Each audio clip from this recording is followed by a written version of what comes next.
Izin bertanya, Pak. Saya sudah masuk data 2022. Saya sudah bikin akun, tetapi saya tidak melanjutkan, tidak sampai ke resum, Pak. Masih bisa lanjut ke tahap 2. Terus satu lagi, saya turun prioritas kalau daftar di tahap 2 ini, Pak. Dan Betul. pada saat login kembali di tahap 2 ini muncul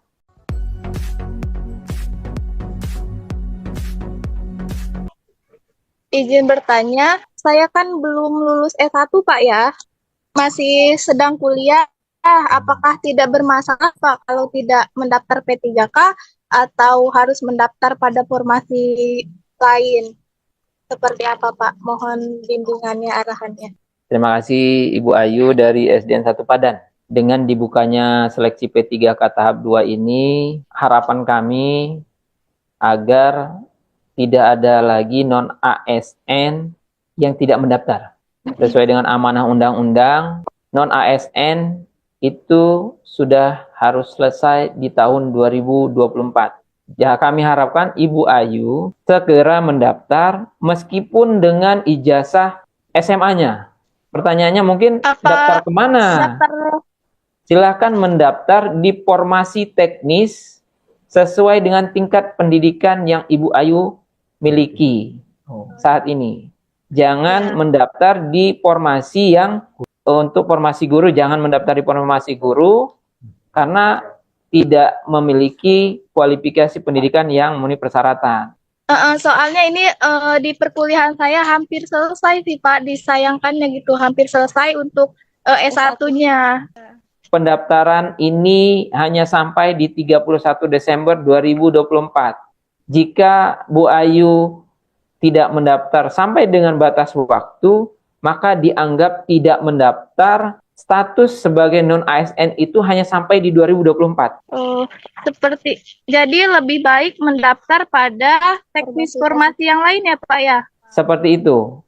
Jadi terkait dengan nantinya, ijazah yang nanti diperoleh setelah diangkat atau setelah mendaftar, itu nanti akan ada aturan lain mungkin yang nanti diterbitkan terkait penataan non-ASN yang sudah terdaftar. Karena nasib non-ASN 2025 saya nggak bisa memastikan apakah masih diperbolehkan ada atau tidak. Nah ini sesuai amanah undang-undang harus selesai di Desember 2024. Izin bertanya, Pak. Saya sudah masuk data 2022. Saya sudah bikin akun, tetapi saya tidak melanjutkan, tidak sampai ke resum, Pak. Masih bisa lanjut ke tahap 2. Terus satu lagi, saya turun prioritas kalau daftar di tahap 2 ini, Pak. ya, teman-teman yang sudah buat akun seharusnya bisa mendaftar di tahap 1, tapi tidak selesai sampai resum ya Bu ya. Dan Betul. pada saat login kembali di tahap 2 ini muncul kolom pertanyaan, jika Anda ingin melanjutkan, maka Anda akan kehilangan status prioritas. Gitu ya. Itu Iya. bagaimana Pak Kodri yang perihal kehilangan status prioritasnya? Kebijakan hilangnya prioritas yang dimiliki pada saat pendataan itu, kewenangan itu ada di Panselnas. Jadi memang diharapkan yang memiliki prioritas P1, kemudian K2, dan pendataan 2022 itu harus menyelesaikan pendaftarannya di tahap 1. Namun ini kan kondisi apakah terkendala teknis lainnya sehingga Bu Mianti atau Bu Nopi ini tidak menyelesaikan pendaftarannya di tahap 1. Ini yang juga kami selalu sampaikan, apakah mereka yang tidak mendaftar di tahap 1 akan kehilangan prioritasnya di tahap kedua. Ternyata kami ketahui dari akun masing-masing pelamar ini itu muncul pada saat yang bersangkutan mendaftar di tahap kedua. Jika diteruskan, maka akan kehilangan prioritas itu. Jadi memang ada resiko ketika prioritas yang kemarin tidak dipergunakan sampai dengan selesai mendaftar. Dan ini di luar dari kewenangan kami, Bu Novi, bahwa itu sepenuhnya kebijakan dari Panselnas untuk apa ya mungkin memprioritaskan teman-teman itu di periode 1 itu, di tahap 1 kemarin.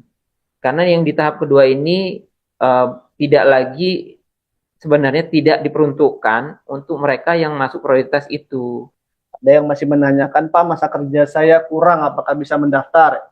Bagi yang belum memiliki masa kerja 2 tahun, khususnya untuk guru, dia tidak bisa mendaftar ya Pak Kodri ya.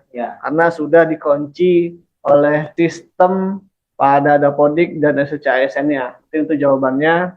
Assalamualaikum Pak, izin bertanya, Siti Mustaqimah SDN 3 Bakau, mengabdi 19 tahun. Di tahap 1 saya sudah buat akun karena ada kendala di penglihatan. Oh, membuat akun tapi tidak resume karena kendala di penglihatan. Saya udah operasi tapi belum ada perubahan. Mohon solusinya Pak, saya harus bagaimana? Upayakan untuk selesaikan pendaftarannya di tahap kedua ini ya Bu. Artinya terlepas dari kondisi kesehatan atau kondisi medisnya, sementara ini selesaikan dulu pendaftarannya sampai resume. Saya bukannya nggak mau, tidak bisa mendaftar atau nggak mau mendaftar karena kan terkait ijazah saya dilihat itu nggak valid.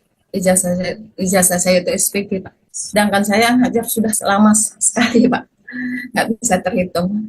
Baik Ibu, Pak Kodri, terkait Bu Hasanah, tolong dijawab. Ini mungkin sama seperti yang tadi disampaikan oleh Bu Ayu, karena dia belum memiliki ijazah S1 untuk melamar formasi guru. Bu Hasanah sudah memiliki ijazah SPG ya Bu. Kami sarankan silakan mendaftar di formasi teknis SLTA sederajat.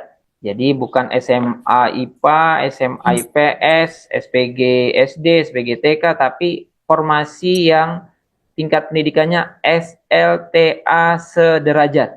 Nah, jadi Ibu tinggal pilih salah satunya atau mau pilih pengantar perkantoran di BKD atau operator layanan operasional itu di Dinas Peternakan. Jadi nggak di SD gitu Pak ya? Iya, jadi itu untuk formasi Ibu biar bisa mendaftar terlebih dahulu Ibu. Oh iya ya. Jadi jangan sampai tidak mendaftar di formasi yang sudah kami sediakan. Terkait dengan penempatan itu nanti setelah seleksi diselesaikan, setelah mengikuti tahapan seleksi.